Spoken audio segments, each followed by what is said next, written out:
앞을 보시며 우리 한번 49문, 제가 문을 읽으면 여러분들이 답을 49문부터 52문까지 한번 읽도록 하겠습니다. 49문입니다. 어떤 것이 두 번째 계명인가요? 두 번째 계명은 너를 위하여 세계의 우상을 만들지 말고 아래로 땅에 있는 것이나 땅 아래 물속에 있는 것에 어떤 형상도 만들지 말며 그것들에게 절하지 말며 그것들을 섬기지 말라. 나 내 하나님 여호와는 질투하는 하나님인즉 나를 미워하는 자의 죄를 갚되 아버지로부터 아들에게로 3, 4대까지 이르게 하거니와 나를 사랑하고 내 계명을 지키는 자에게는 1000대까지 은혜를 베푸느니라. 네, 제 50문입니다. 두 번째 계명에서는 무엇이 요구되나요?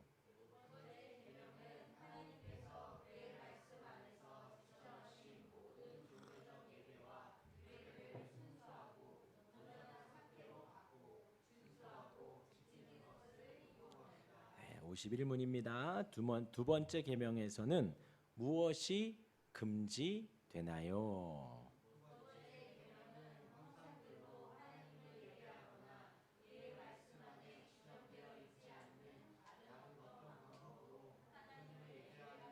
금지합니다. 52문입니다. 두 번째 계명에 첨부된 근거들은 무엇인가요? 통치권과 우리 안에 있는 그의 정당한 자격, 그리고 자기의 예배에 대해 그가 가진 열정입니다. 네. 자, 우리 사무실 괜찮죠? 사무실 얌전히 앉아서 집중하세요. 자, 괜찮아요. 별이만 집중하면 돼요. 알겠죠? 우리 주희하고 하준이 너희만 집중하면 돼요. 알겠죠? 네. 자, 우리 보겠습니다. 이제 지난 주에는 제 1계명에 대해서 말씀을 나눴습니다. 제 1계명과 2계명의 차이는 뭐냐면 1계명에서는 유일하신 하나님에 대해서 알고 인정하는 것이 중요하다 말씀을 드렸습니다. 유일하신 하나님이 어디에 나오냐? 성경에 나온다는 것이에요. 성경에 나오는 유일하신 하나님에 대하여서 제1계명에서는 강조하고 우리에게 가르쳐 줍니다. 나아가서 그분을 유일하시고 지존하시고 지극히 존귀하시고 그 하나님이 유일한 하나님이시다. 유일한 하나님이시다. 그리고 그 하나님이 지극히 존귀하시다. 가장 존귀하시다. 가장 높다라고 이야기를 하고요. 그 하나님으로 경배하고 그 하나님을 영화롭게 하는 것이 제1계명에서 우리에게 요구하는 것입니다. 하나님을 사랑하는 것, 우리 피조물, 우리 모두의 의무입니다. 하나님을 섬기고 하나님을 사랑하는 것이 우리의 의무입니다. 그래서 1계명에서는 그것을 말을 하는 것이고요. 오늘 제2계명에서는 그 하나님이 영이시다라는 것을 가르쳐 주는 거예요. 하나님에 대해서 우리가 예배하고 하나님을 바라보고 하나님을 향해 있는데 그것이 어떤 지역, 나라, 문화에 제한받지 않고 경험, 어떤 형태의 영향을 받으면 안 된다라는 거예요. 그 하나님에 대한 그 영이심을, 하나님을 예배하는 것에 있어서는 모두가 다 동일해야 된다라는 거죠. 나라에, 지역에, 문화에, 경험에 어떤 제한을 받거나 변형되면 안 된다는 것입니다. 그래서 하나님에 대한 예배는 순전히 영적으로 우리가 드려야 합니다. 하나님이 영이시라는 사실이 침해되거나 훼손되지 않도록 오늘 이 2계명에서 두 번째 계명에서는 뭘 자꾸 이야기하냐? 형상을 만들어 예배하는 것을 금한다라는 거예요.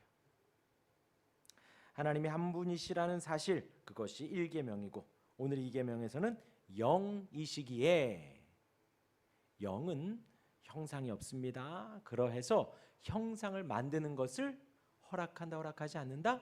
허락하지 않는다라는 거예요. 그래서 이 부분에 있어서 이제 칼빈은 이렇게 말했습니다.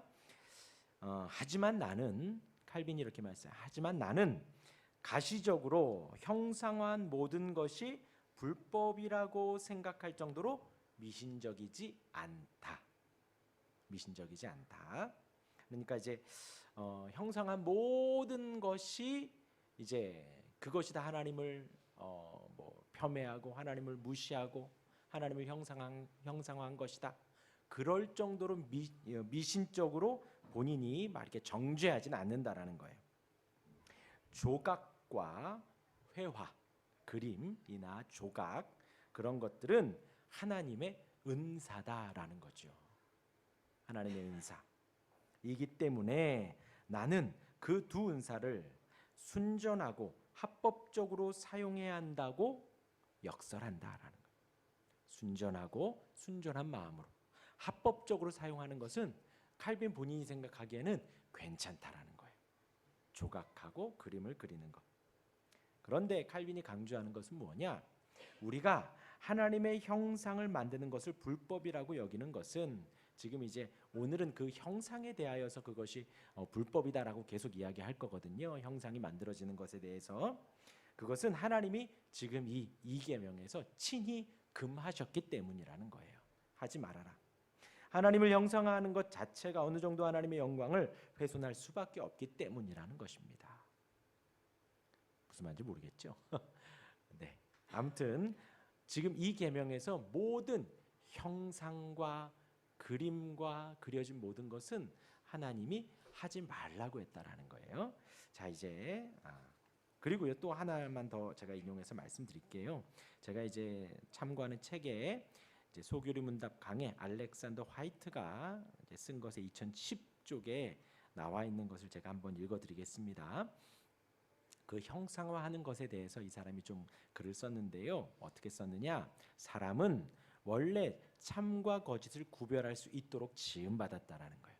하나님이 이제 창세에 사람을 만들었을 때는 완전하고 완벽했다 그랬습니다. 하나님의 형상대로 만들어졌기 때문에 참과 거짓을 구별할 수 있도록 지음받았지만 하나님을 떠나 사는 사람들, 그들은 어떻게 사냐? 자신들의 욕망을 따라 살아가는 거예요. 하나님을 떠나면 욕망을 따라 살아가고 욕망과 두려움과 변덕과 상상을 따라 살아가게 되면서 그들의 머리와 손으로 많은 것을 고안해냈다라는 거예요.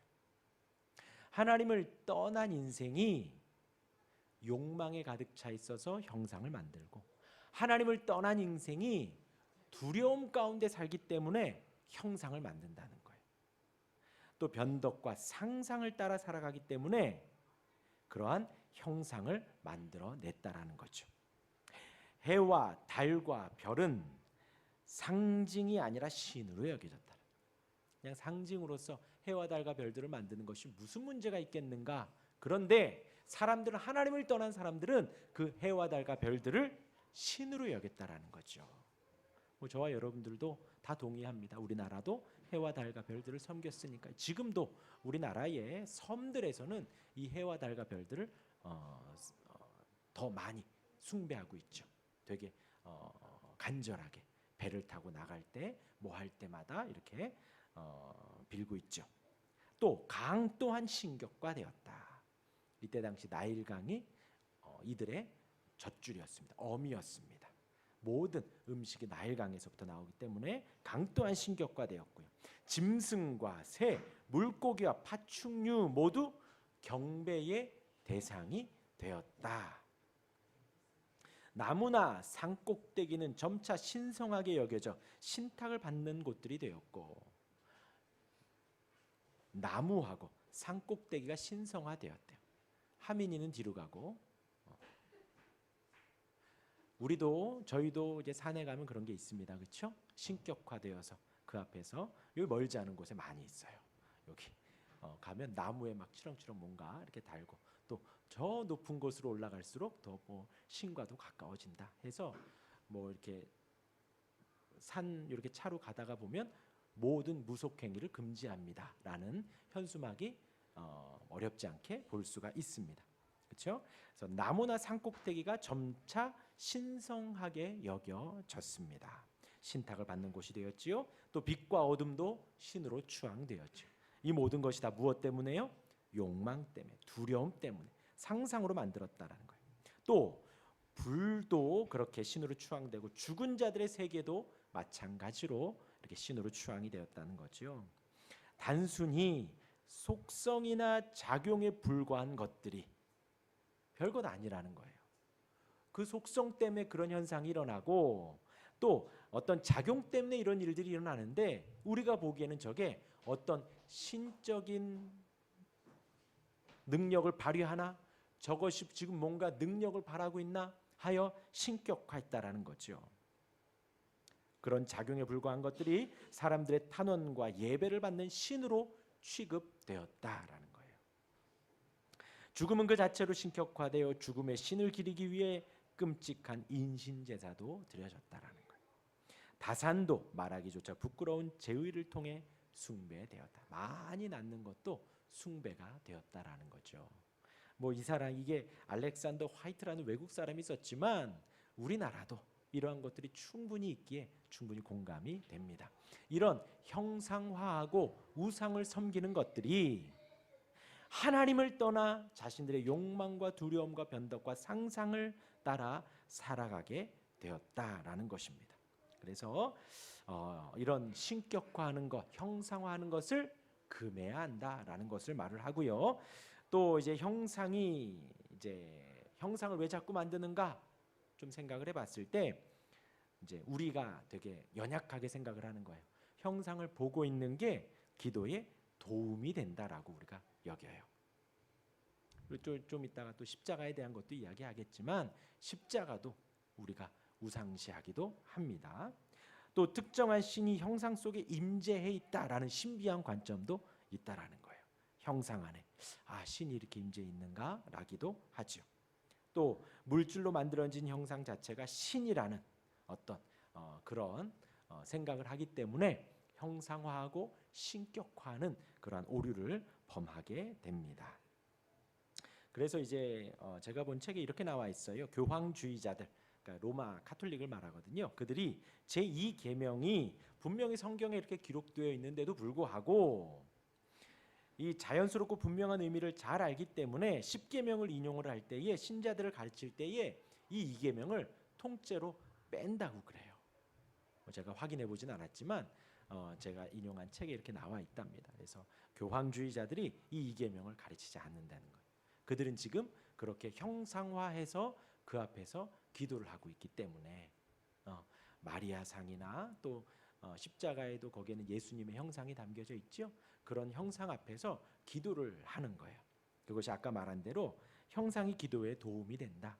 앞에서 기도에 도움이 된다라는 생각도 가지고 있고 그 형상 속에 신이 임재한다라는 생각도 가지고 있고 또 물질로 만들어졌는데 이게 약간 신격화돼 있다라고도 하죠. 그렇게도 이야기를 한다 하더라고요. 자, 이렇게 좀 말씀을 드리고요. 나눠드린 유인물을 좀 보도록 하겠습니다. 먼저 이렇게 네모칸 돼 있는데를 볼게요.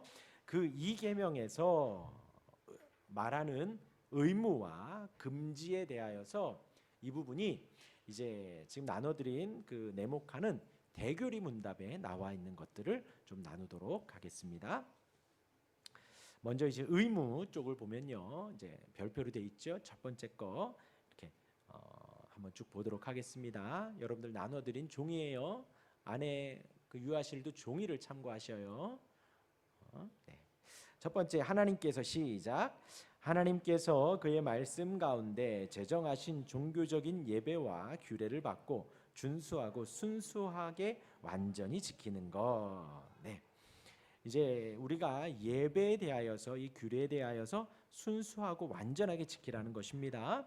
그래서 성경이 삶의 방식에 대하여서도 우리에게 교훈을 가르치는데 그 성경이 예배의 형식에 대하여서도 이렇게 말씀을 하고 있으니 우리가 말씀 가운데 제정하신 예배와 규례를 순수하고 완전하게 지키라는 것입니다. 그래서 이 계명은 이제 구체적으로 예배에 여러분들이 헌신하고 예배에 이 공적인 예배에 조금 더 마음을 더 두라는 것이 적용점의 의무에서 드러나고 있습니다. 그래서 그 이하에 특히 그리스도의 이름 안에서 기도와 감사하는 것 이렇게 나와 있습니다. 그래서 제가 말씀의 인용을 좀 드리면요. 빌립보서 4장 6절의 말씀을 제가 읽어드릴게요. 아무것도 염려하지 말고 다만 모든 일에 기도와 간구로 너희 구할 것을 감사함으로 하나님께 아뢰라 했습니다. 그래서 그리스도의 이름으로 우리가 기도하는 것, 그리고 감사하는 것, 그것이 우리가 예배하는 것에 마음을 둬야 하는 또 두 번째 그 인용이 됩니다. 바울이 이야기 빌립보 교회 이야기했습니다. 아무것도 염려하지 말라는 거예요. 염려하지 말고 모든 일에 기도하고 모든 일에 감사하라는 것입니다. 모든 일에. 근데 지금 바울이 이 글을 쓸 때 어디에 있어요? 감옥에 있어요. 감옥에 있는 사람 자체가 이렇게 살아가기 때문에 지금 이 빌립보 성도들에게, 그리고 지금의 우리들에게도 이렇게 말씀하고 계시는 겁니다. 염려가 있고 우리가 힘든 일들이 있지만 모든 일에 염려하지 말고 기도와 간구로 하라는 거예요. 그런데 구할 것을 구하되 어떻게 구하라고요? 감사함으로. 하나님이 다스리시고 통치하시니 그 모든 일을 우리가 구할 때에 감사함으로 아뢰라는 것입니다. 그리하면 모든 지각에 뛰어난 하나님의 평강이 너희 마음과 생각을 지켜주신다는 것. 자, 그래서 우리가 그리스도의 이름 안에서 기도와 감사를 하라는 것입니다. 이 계명에서는 이러한 의무를 우리에게 하라는 것이고요. 세 번째로 말씀을 읽고 전하는 거 됐습니다. 우리가 말씀을 꾸준히 읽어야 돼요. 그것도 여러분들 예배하라는 것. 또 두 번째 계명에 우리가 더 마음을 두어야 하는 이 의무가 되어집니다. 말씀을 읽으시길 바랍니다. 꾸준히 읽으시길 바랍니다. 계속해서 읽으시고 날마다 말씀을 보시기를 바랍니다. 우리 주찬아 알겠죠? 네. 그리고 성례들을 시행하고 받는 거. 성례는 이제 우리가 세례 예식과 성찬식을 말을 하는 거예요. 그것을 시행하고 받는 거예요. 성도라면 세례 받은 성도라면 그 성찬식에 의무적으로 우리가 기쁨으로 참여를 해야 된다라는 거예요. 그래서 올해에는 저희가 많이 하지 않았지만 내년에는 한 달에 한 번 하려고 지금 생각을 하고 있습니다. 성례들을 시행하고 받는 거 됐습니다. 또 교회 정치와 권징에 대하여서도 우리가 두 번째 계명에 있어서 교회의 치리를 받는, 지금 각 구역 연합 예배에 신방하면서 다 나눠드린 것에 있어서 우리가 교회의 담임 목사의 치리를 받는다 하였죠. 그것도 이 계명의 의무에 포함이 된다라는 거예요. 종교적 금식 했습니다. 그래서 이제 금식을 하라는 거죠. 우리가 하나님을 이 계명에서 형상을 우리가 쫓지 않고 하나님을 순수하게 섬기는 데 있어서 이렇게 금식을 또 하라고 합니다. 대교리 문답에 이렇게 쓰여져 있는 거예요. 이것도 우리에게 이렇게 포함이 되는구나 하고 이제 넣은 것입니다. 그리고 이제 하나님의 이름으로 맹세하는 것, 그리고 그에게 서약하는 것 됐습니다. 이것 또한도 이게 이제 그거죠. 우리가 여러분들이 이렇게 예배 시간에도 다짐하고 아멘 아멘 하잖아요. 그것이 다 지금 여기에 포함이 되는 거예요. 그만큼 저와 여러분들이 예배하는 데 있어서 더 진중히, 더 우리의 아멘에 더 마음을 쏟으라는 거죠. 지금은 너무 아멘이 막 이렇게 막 되고 있잖아요. 시도 때도 없이 아멘 아멘 하고 하는데 그 아멘 한마디에도 내 마음을 담아 서약하고 맹세하는 마음으로 그렇게 하라는 거예요. 그러면서 우리 그 다음 한번 해볼까요? 그 별표 또한 읽어봅시다. 시작. 또한 모든 거짓된 예배를 부정하고 혐오하고 반대하는 것 됐습니다. 그렇게 이제 예배를 우리가 바르게 하기 위해서 그 위에 있는 모든 의무를 우리가 지키고, 그 다음 예배 가운데 거짓된 예배가 있다라는 거예요.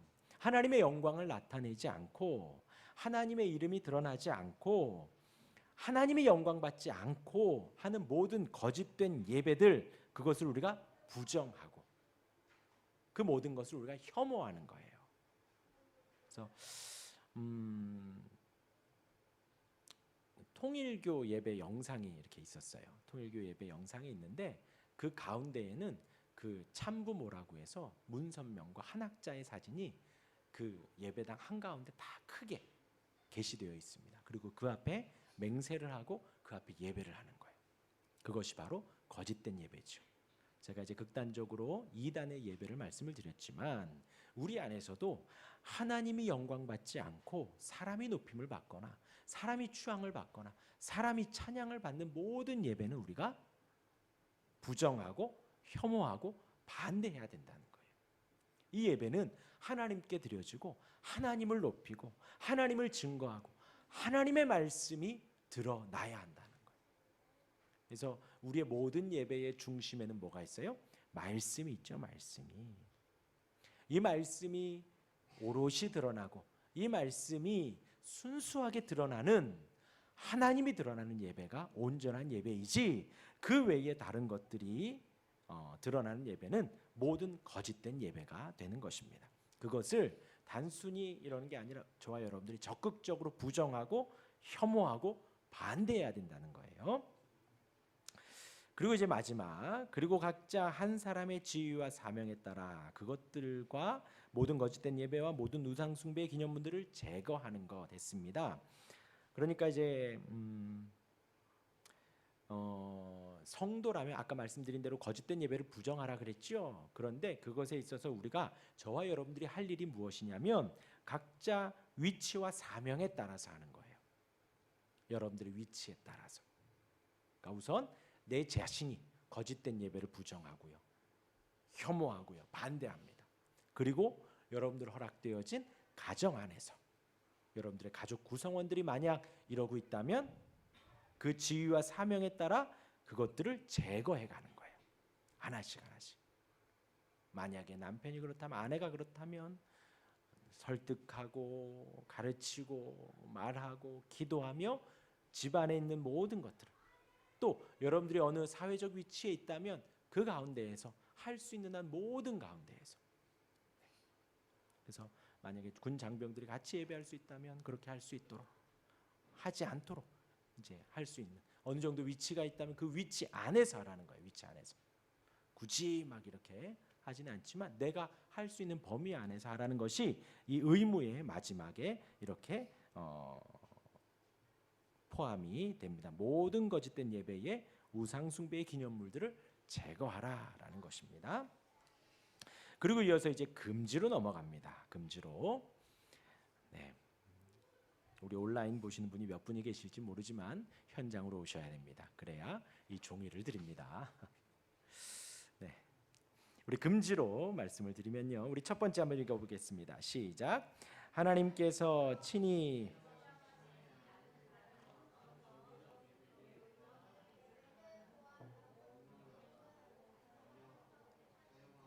어떻게든지 찬성하는 것. 그래서 하나님께서 친히 제정하시지 않은 다른 어떤 종교적인 예배를 고안하고 의논하고 명령하고 사용하고 어떻게든지 찬성하는 것.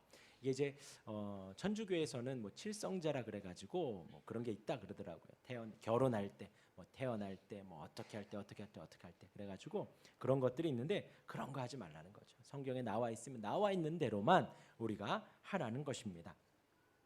그래서 이제 그 성경 안에서 우리 대한예수교 장로의 고신의 헌법 안에는요 이렇게 되어 있습니다. 주일 예배, 헌법 안에 주일 예배가 있고요. 그리고 수요 예배, 금요기도회, 새벽기도회가 있습니다. 이제 이게 공적인 예배인 거예요.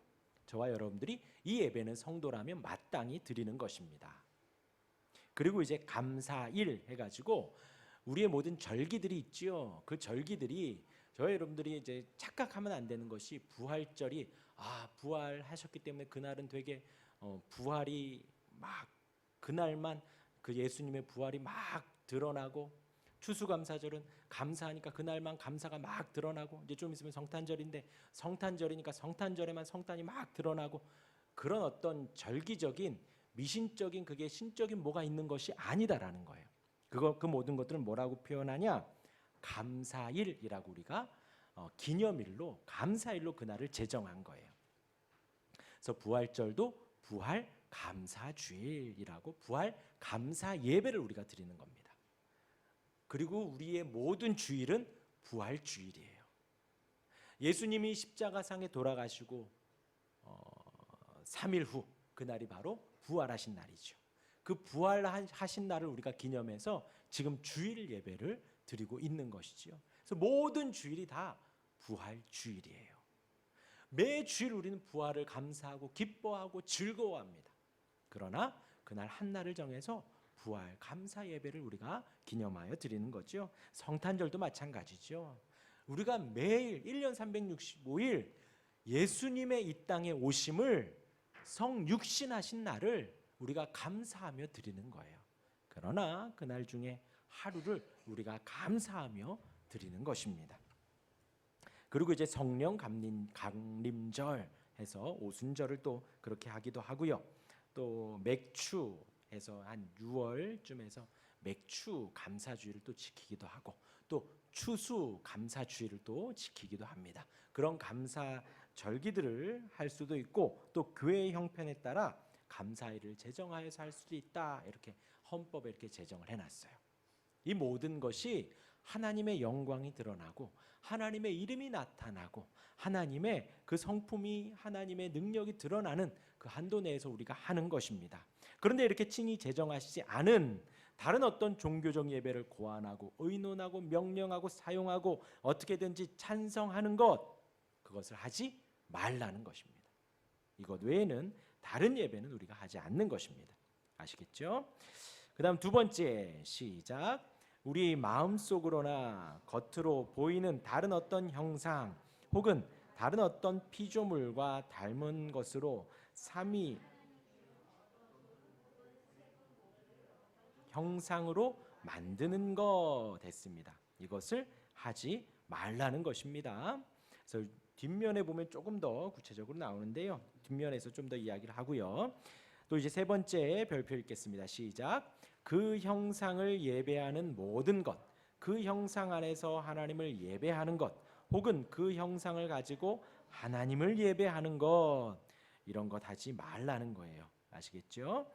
그래서 이제 그 십자가가 그 중에 하나이기도 합니다.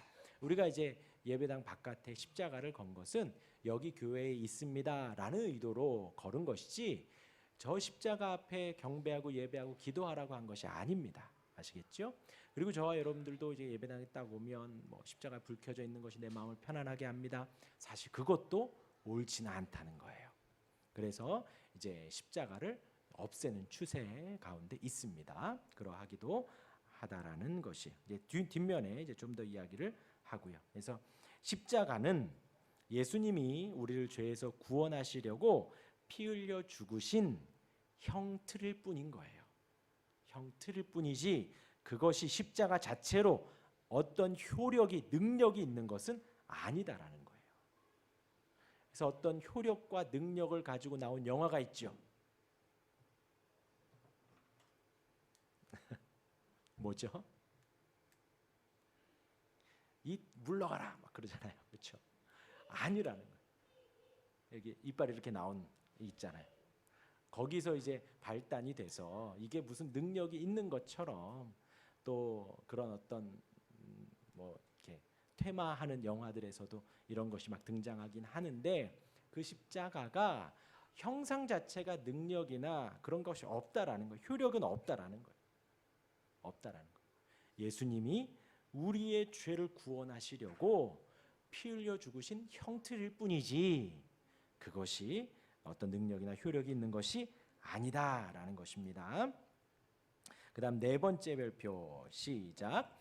거짓 신들을 표상하는 무언가를 만드는 것, 그것들을 예배하는 모든 것, 혹은 그것들에게 속한 것들을 예배하는 것, 하나님의 예배에 뭔가를 더하거나 빼는 것인데, 그것이 우리가 발명한 것이든지 우리가 계속해왔던 것이든지 아니면 다른 사람들로부터 온 전통에 의해 수용된 것이든지 간에 명목상의 것, 옛제도, 풍속, 헌신, 선한 의도 혹은 그 밖에 무슨 구실이 있을지라도 하나님이 정해주신 예배와 규례들을 있을지라도 그것을 하면 된다 안 된다? 하지 말라는 것이에요. 하지 말라는 것이.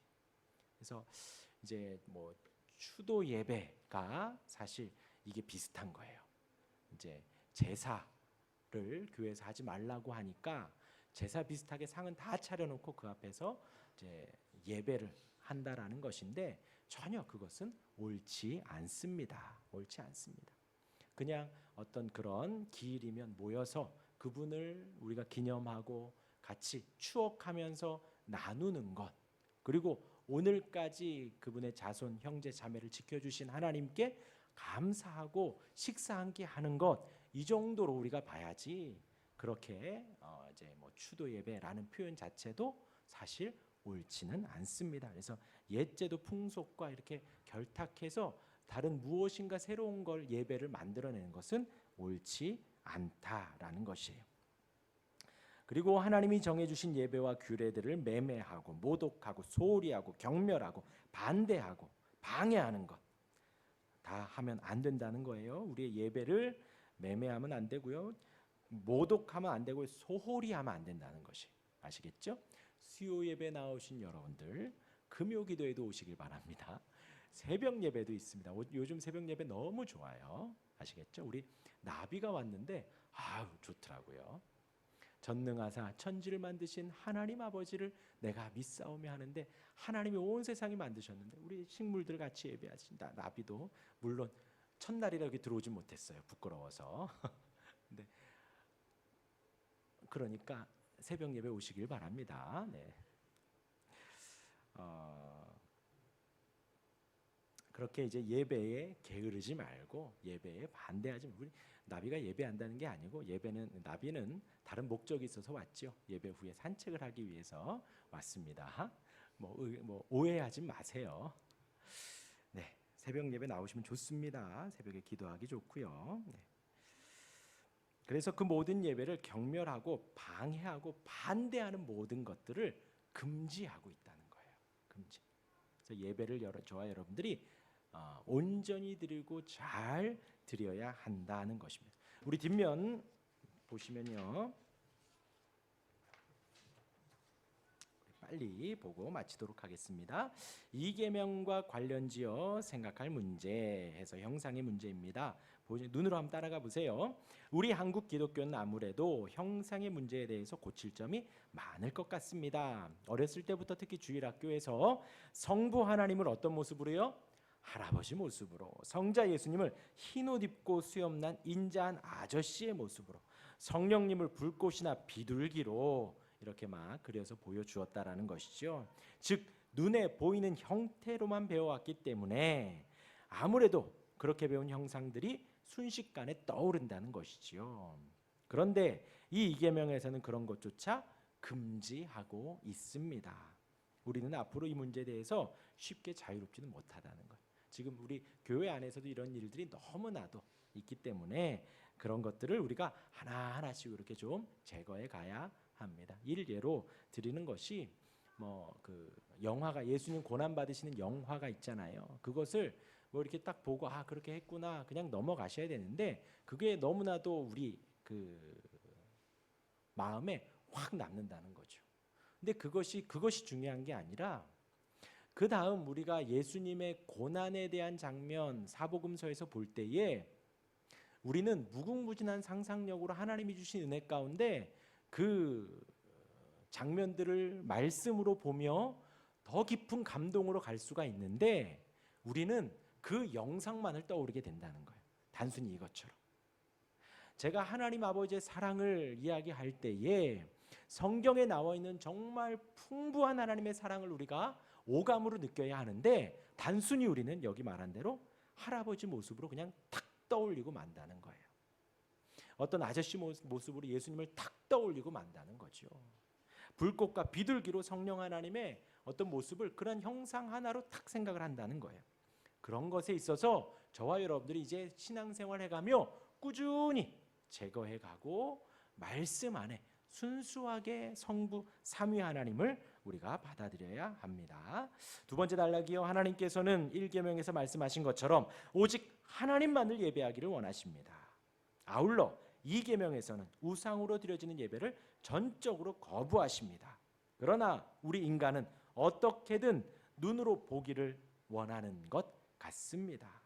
상상으로 그려내서라도 꾸며내서라도 보여주어야 직성이 풀리는 것 같습니다 하는 거예요.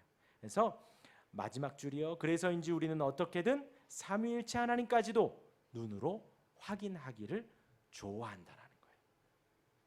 그러나 하나님께서는 그런 모든 것들을 절대적으로 허락한다고요? 금한다고요? 금하고 계십니다. 그런 표현이 하나님을 제대로 표현할 수 없을 뿐더러 이해되시지요? 하나님을 제대로 표현할 수 없다는 거예요. 언제나 항상 늘 하나님을 오해하여 잘못된 인식을 갖게 만들기 때문입니다. 그래서 하나님께서는 언제나 무엇으로 표현하셨다고요? 말씀으로 자신을 표현하셨습니다. 비록 구약의 특별한 경우에 구름이나 불꽃 등 초자연 현상을 동원하신 적이 있지만 그렇더라도 그 가운데 핵심은 뭐라고요? 말씀이라는 거예요. 우리는 눈에 보이는 것으로 어떻게든 하나님을 표현하려는 시도를 꾹 참아야 합니다. 오직 말씀으로만 전하여야 합니다. 그래서 하나님을 우리 눈에 보일 수 있는 그 어떤 것으로든 표현한다는 것 그 자체가 결국 피조물의 한계 속에 하나님을 가두려는 시도에 불과하다는 거예요. 하나님을 비하하는 것입니다. 그에게 불명예스러운 것이 됩니다. 유한은 무한을 담을 수가 없습니다. 그 표현에는 한계가 있고요. 우리가 알아가는 것에는 한계가 있어요.